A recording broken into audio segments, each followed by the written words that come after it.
Thank you. This is the talk. This is my disclosures.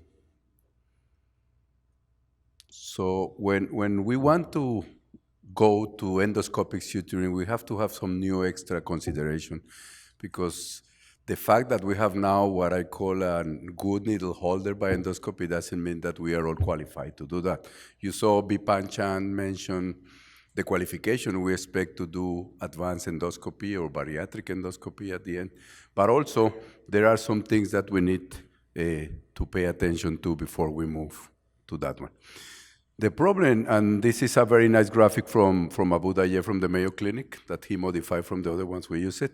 So we have something that is small, diet, medication, exercise, and then we have to go to the smallest procedure, VBGs, then banding, sleeve, bypasses, but there's still a gap. There is a big gap here that if you go by numbers in the US, you have here around 16 to 18 million people who need surgery, and you have here around 50 million people who need something else. And that's what we're trying to cover and approach in a different way. And this is the other that Bipan mentioned. It doesn't matter what we do. One, maximum 2% of the patient go to surgery for the last 10 years. We don't have more numbers. ASMBS did a survey that Raul Rosenthal presented in the past ASMBS meeting. The first reason the patient don't get surgery is because they don't want to die. Survey to patients. Second, because they don't think they're obese. That was the first two reasons they don't go to surgery. So we need to work in all of those ones. So we have these options here. This started a long time ago, 2008. Dr. Fogel from Venezuela, he presented this first paper. And he got very good result with his way of suturing at that time with more rudimentary devices. And the problem is that the group of Harvard with Chris Thompson and other groups tried to get the same results here in the US, and they were not able to have them. So, but he presented them, see, 18 patients with BMI, mean BMI of 38, 2 hours in the procedure at that time. And then we move to something else. And we have one that is already approved in the US, that is the overstitch of Apollo device. And then we have POSI, that is a different device that already finished the trials in the US, and they're waiting for approval of the procedure. Can you click this video period for me? This is an animation on the image. Yes, thank you. This is an animation, and I'm not sure how many of you were endoscopists or not, so I decided to bring better animation. We go by endoscopy under general anesthesia, and then we create two lines with the argon so we don't get lost in anatomy, because once you put the first stitches, you can get lost very easily. And we create a series of rows, continuous row up to 6, 7 stitches of this one. And what we're trying to do is we're trying to collapse the whole body of the stomach, make it look like an accordion. In the beginning, we tried to push a lot to do the same in the fundus. We don't do that anymore, and I will show you why. It's a good thing to leave a little bit of like a bag, like a pouch in the fundus that we leave now. And this is basically what you can do with the Apollo device. We discussed it if there were full thickness suturing, and as you can see here, this is the first big models that we did. If you put the stitch, you can see the stitch here. So when we did the first patients, our first 10 patients that we did in Panama, all of them have pneumoperitoneum. But we learned before, so we use CO2. We don't use anything else. We use CO2 also during this endoscopy, so this is gonna go away by itself with no problem. But that tell you that is full thickness. Then 2 or 3 different groups work at the same time to design different patterns. And then we create like a group that we went very similar pattern because we want to standardize as much as we can. So this is the group of the Mayo Clinic with CJ Gusteau and Abu Daye, and they call it gastric remodeling. They did this gastroplastic evolution at the beginning, at the end, but we all use the same device. And this is the way they place the stitches from the fundus all the way close below. And this is what you get at the end. If you do a final scope, it looks very similar to a sleeve gastrectomy. Then Thompson, Eric Wilson, Natan, that this is already unpublished because there is a trial in the US that is called the PROMISE trial, with 5 different sites in the US are doing it. 4 different sites are doing it. Our groups in Jackson South, the University of Texas here, St. Joseph in New Jersey, and Brigham and Women. And there are 5 patients in each site, only with BMI from 30 to 35, only to make sure that it's safe and you can do it. And then look how good it is, and this is what we know so far. And as you can see, the percentage of excessive weight lost compared with the two groups, 6 months and 1 year. If you ask me if this is gonna last more than 2 years, my answer today is no. Because when we go back in our first cases we did after a year, and I'm gonna show you that, some of the stitches are gone, but some stay. So we go back and just close the gaps that it opened, and now we're waiting for our second phase for that one. But look what they can show now in this group of Spain, that probably is one of the biggest experience. 3 or 4 days ago, we discussed it is now like 2,500 of these procedures in the world that we're gonna put together in the registry. But this is 242 patients from Lopez Nava, Manuel Galbao, Abu Dhabi, and RIM in New York.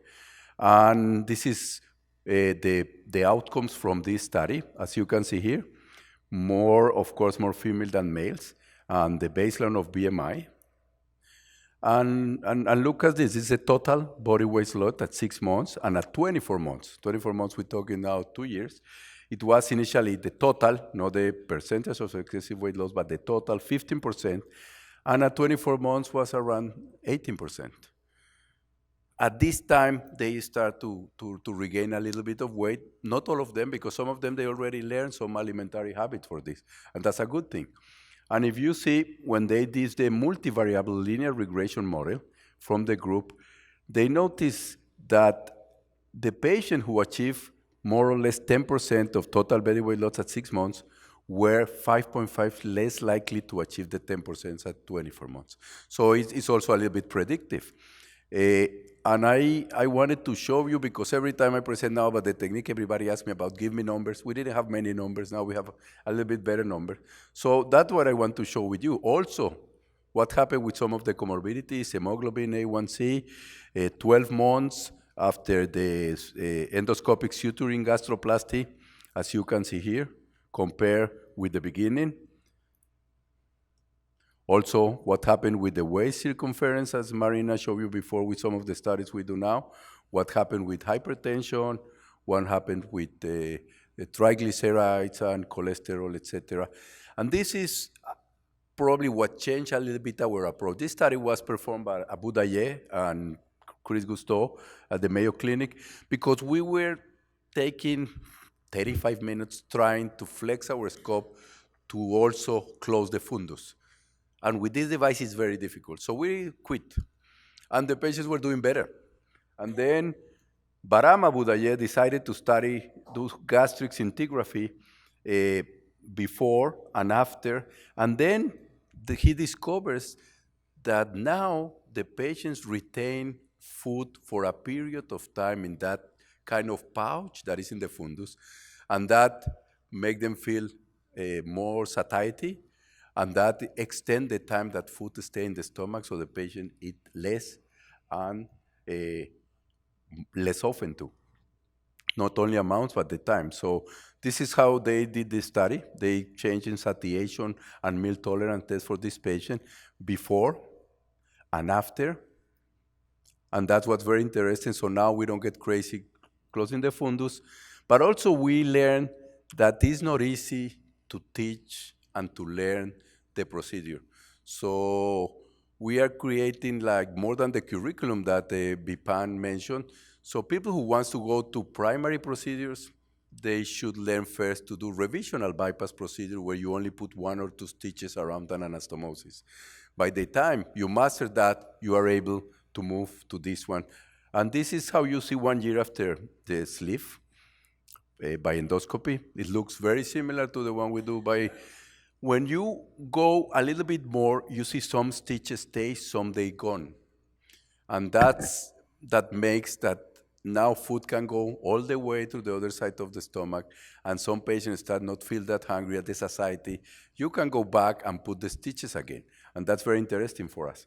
Uh, how you compare this to surgery? Because at the end, they will ask us to compare with surgery, even that I don't agree, you compare this with surgery. But if you pay attention to the sleeve gastrectomy in this column, band in this column, our procedures, 120 patients, 66 patients, 91, and this is going to be presented in DDW this year, as you can see here. It's already accepted. So the total body weight loss at 12 months for the sleeve was 29, 14 for the band, 17 for the sleeve gastroplasty. We're getting a little bit better results than the band, less than the sleeve, with much less complications, and patients go home usually the same day. The same in graphics. And I want to talk very quick about the other procedure because it's not yet approved here, but it's just finished trials. And this is called POSE, it's called gastric remodeling, it's application. So you need a device that part of the device is disposable, because this green part that you can see here can flex totally and is goal only for the fundus. You can call this even a fundoplasty, but they call gastric remodeling application. With this device, you remove all the fundus in this way. You grab the fundus, the instrument is already flexed. You put this couple of stitches there, and then you throw away this device that make it a little bit more cost expensive. But this is the results. They present the first group in obesity surgery they published in 2013 from excessive weight loss and percentage of total body weight loss. This is the device. This is how you place the stitches. It's relatively very easy to use, but it contradicts to us what we've learned from our living now the fundus, because at the beginning I thought if I can mix them both, that will be perfect. But now we are not fighting more from the fundus. So this is the result for them, percentage of total weight loss, control versus treatment. This is by Charles Miller, 2016. This is Shelley Sullivan when she was in University of Washington, St. Louis, 2017. Look at the results. The results are pretty good, and this is from the trial, and also how much in time you can keep some. The best results are here, of course, as I mentioned to you, close to a year, and then you start to regain some weight close to 2 years. So probably our intervention has to be earlier in the 12 months. We don't like to go for the extreme patient. I never put my picture, but I was convinced to do a big patient that we didn't want to do in New York, 60 BMI, and then some of the patients do very well. In conclusion, for suturing, there are some suturing devices that you decide how to use them. That's my concept. But you can do sleeve gastroplasty, endoscopic fundoplasty, that we like to call it like that. They are safe. They effectively induce weight in moderately obese patients. I think we shouldn't do patients more than 40, 45 by now. FDA did not approve POSE as device for primary obesity. They approved the overstitch. ASG can be sustained up to 18, 24 months, and the predictor of success is attaining at least 10% at 6 months, and also it can improve comorbidities. So this is for us the future, patient with obesity, weight loss program, obesity and metabolic surgery, endoscopic approaches in the middle, and both with a comprehensive weight control group. Thank you very much.